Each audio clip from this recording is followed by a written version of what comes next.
Well, Christina, at this midday, the fire is still smoldering. Firefighters are still on the scene, and dozens of residents who were evacuated in the middle of the night, their lives upended. They are trying to piece together their lives at this midday. Fire officials tell us that this fire started at 2 a.m. in the 900 building at the LULLWATER apartment complex. The fire was so intense, we're told, a section of the apartments collapsed, and flames could be seen on the Veterans Parkway. Apartment representatives tell us that 20 units were affected. That means dozens and dozens of people. No fatalities, we're told, but there were a few people unaccounted for. We did actually talk to one woman who was unaccounted for at first. She said firefighters tracked her down. Residents were obviously very shaken up overnight. Here's what one resident had to say. First thing that popped into my mind are the kids that I know that live in that building and their parents. Is everyone okay? It has me in complete shock. I don't know what else to think about that. Just, is everyone okay?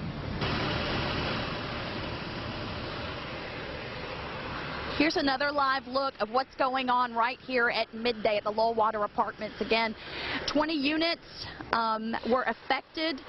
The 900 building collapsed. The firefighters are on the scene, just hosing it down. It's still smoldering right now. Residents are right now talking to the apartment representatives. They're up front at the apartment in the front, and the Red Cross is on the scene. They are trying to take care of all the needs. If you'd like to volunteer or if you'd like to help some of these residents, go to redcross.org or give gift card of donations. I'm reporting live in Columbus. On your side, Mercer Van Schoor, WRBL News 3. Will feature an up-and-coming conductor. He's been a guest conductor for several symphonies, including in LaGrange and Atlanta, but this young musician is only 10 years old. News 3's Mercer Van Schoor has more on how this young man got his start.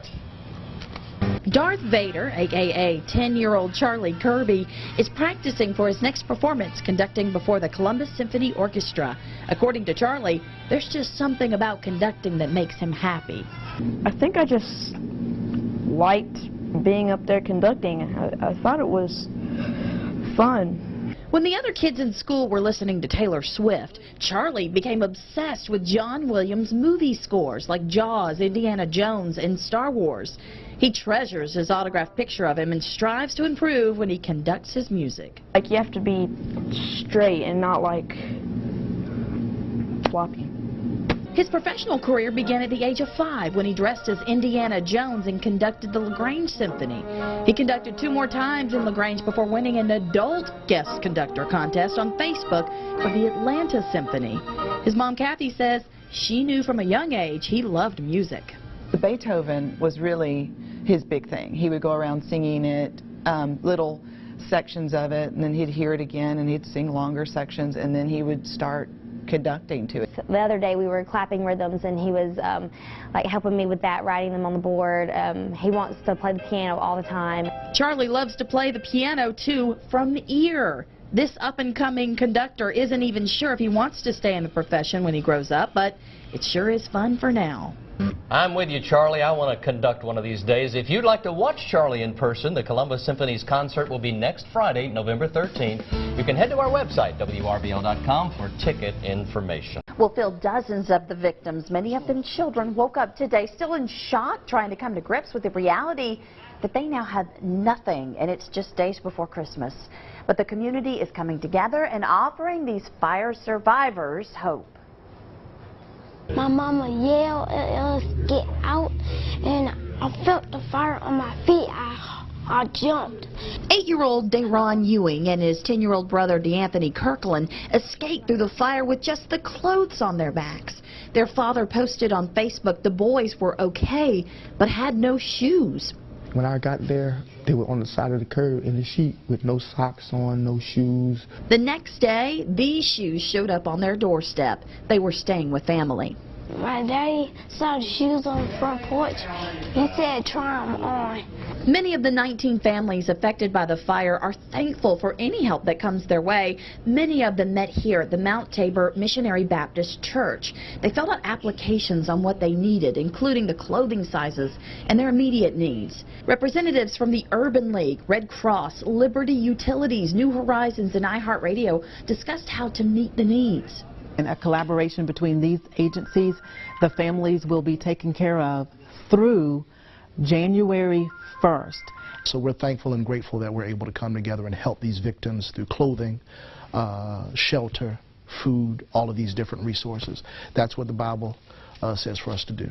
Jelks is hoping many of these families come back to the church on Sunday. It's located just around the corner from the apartments. The church is the contact for most donations for the victims. And according to Chris Horton, who survived the fire and lost everything, he's starting to see something positive come out of this tragedy. I've been in church for 15 years. It took for this to happen for me to get back in church, and they will see me here again Sunday. And after today's meeting at the church, the victims were given a bag to fill with clothes from the church's clothing bank across the street. Well, again, most of these people, they have nothing at all, and they're having to start their lives all over. They're looking for temporary and permanent housing, as well as toys, clothes, and food. Phil? All right. He's a certified therapist at the Muskogee County Jail, and when he enters the room, the inmates love to hug his neck and give him treats. News 3's Mercer Van Shore introduces us tonight to Beethoven. Mercer? Phil and Teresa, 40% of the inmates at the jail have some type of mental health issue, be it anxiety or schizophrenia. And because of Beethoven, the jail's new therapy dog, the inmates get the pure love and affection they usually don't get behind bars. He is so receptive to those inmates. Meet the Muskogee County Jail's newest therapist, Beethoven. They hug him, they play with him, they do everything. Beethoven has been through 6 months of intensive training and knows it's time to work when he puts on his vest. He's also deaf, an asset when it comes to working in a noisy jail. There's a lot of distractions here, and he's not bothered by it one bit. Hey guys, Beethoven's here! The inmates speak his language using sign language they learn to communicate with him and give him treats. It's been just a few weeks since Beethoven started visiting the 3 mental health units at the jail, visiting 20 to 25 inmates. His mere presence brings laughter and smiles to an otherwise gloomy cell. Not the best atmosphere for those struggling with mental illness. If people don't feel comfortable interacting with other people, they feel comfortable interacting with Beethoven. He works for just 2 hours a day, 3 days a week. But in those 2 hours, he's bringing love, affection, and normalcy. Perhaps the reason why Beethoven's so successful here is because he's had a rough life, too. He's a rescue from PAWS. He helps my anxiety and stuff from being here. He likes the hug, he likes the kiss. Just feels like we're not in jail no more. Everybody gets excited when he comes in here. And in just a short amount of time, Beethoven is doing his job heads and tails above the rest. He makes a difference. He really does. Beethoven visits the 3 mental health units once a week and has plans to make an extra visit on Thanksgiving and soon may make visits to the community. Phil? Thank you, Mercer. Beethoven is starting to get some attention for his good work. The rescue organization PAWS is planning to honor him and Sergeant Z at an upcoming event.